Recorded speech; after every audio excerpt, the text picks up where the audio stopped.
Karena memang sebuah yang ada di hangus, pikiran terbakar, saya hanya yang sekarang kita apa alami orang ini kan tua, ada juga anak-anak saya bencana harus yang terselamatkan dulu. rasakan terlalu Ternyata panjang ya. habis dalam Pandemi ini bekerja. kan termasuk juga bencana gitu yang Kisah pilu kedua warga hanya sepenggal fakta dari tingginya dampak bencana yang kerap terjadi di Indonesia. Apalagi di wilayah urban dengan padatnya permukiman dan penduduk yang rentan dibayangi musibah kebakaran, banjir, hingga wabah penyakit.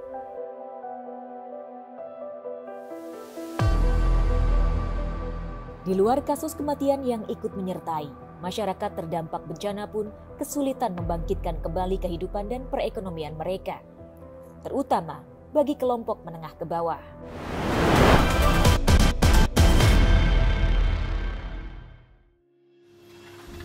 Dalam peristiwa bencana, sejatinya pemerintah cukup responsif dalam penanganan saat sesudah bencana terjadi, seperti mendirikan tenda ataupun posko pengungsian.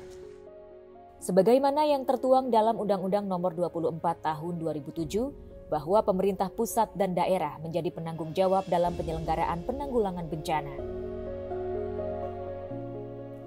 Sayangnya, banyak masyarakat terdampak tidak mendapatkan hak-hak pemulihan dari bencana ataupun mengetahui bagaimana cara mengaksesnya. masyarakat sadar, Mbak, sadar bahwa pemerintah berkewajiban memberikan bantuan ketika terjadi bencana di tingkatan warga. Tapi banyak warga yang tidak tahu bagaimana cara mengakses bantuan itu tadi gitu. Maka di masyarakat bawah ini butuh dampingan. Pas saya kebakaran, wilayah saya kebakaran, saya belum paham, belum tahu. Informasi itu nggak sampai kepada kami. Kebetulan saya sekarang Ketua RW 05. Saya jadi tahu, oh ternyata ada penggantian. Pemprov itu menyediakan, bahasanya mungkin gitu ya, dana talangan untuk bencana. Ini juga belum lama saya dengar. Untuk dana-dana itu selama saya setahun belakangan ini sebagai Ketua RW belum juga. Sejauh ini yang terjadi, masyarakat cenderung menunggu bantuan datang seadanya atau bertahan dengan dirinya sendiri. Di sisi lain, pembiayaan penanggulangan bencana yang harus dikeluarkan pemerintah jumlahnya cukup besar.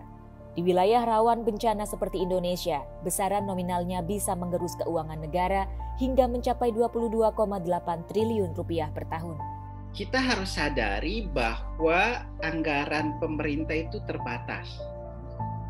Ruang fiskal kita itu sangat terbatas.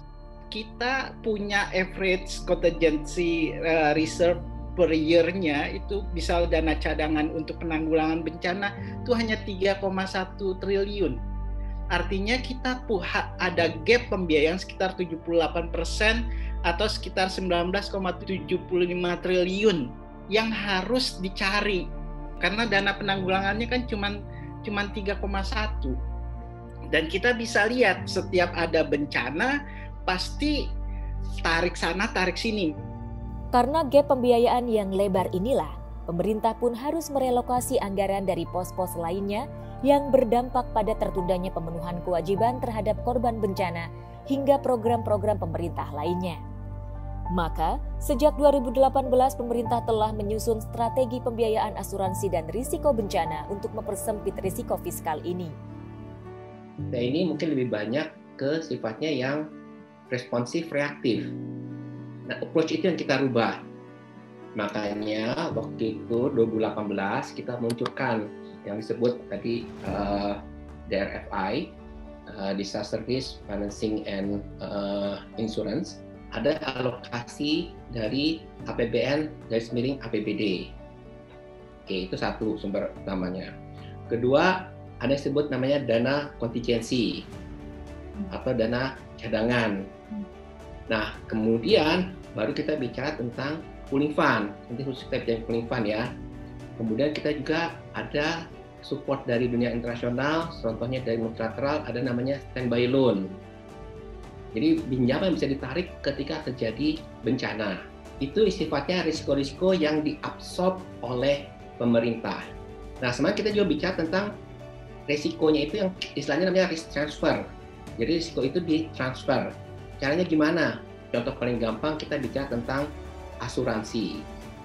Saat ini untuk mengurangi beban fiskal saat terjadi bencana, pemerintah sudah mulai mengasuransikan barang milik negara juga milik daerah. Harapannya, inisiasi tersebut bisa mendorong masyarakat untuk ikut mengasuransikan harta bendanya. Kan kalau kita lihat memang harus diakui kesadaran asuransi itu kan masih cukup rendah lah di masyarakat.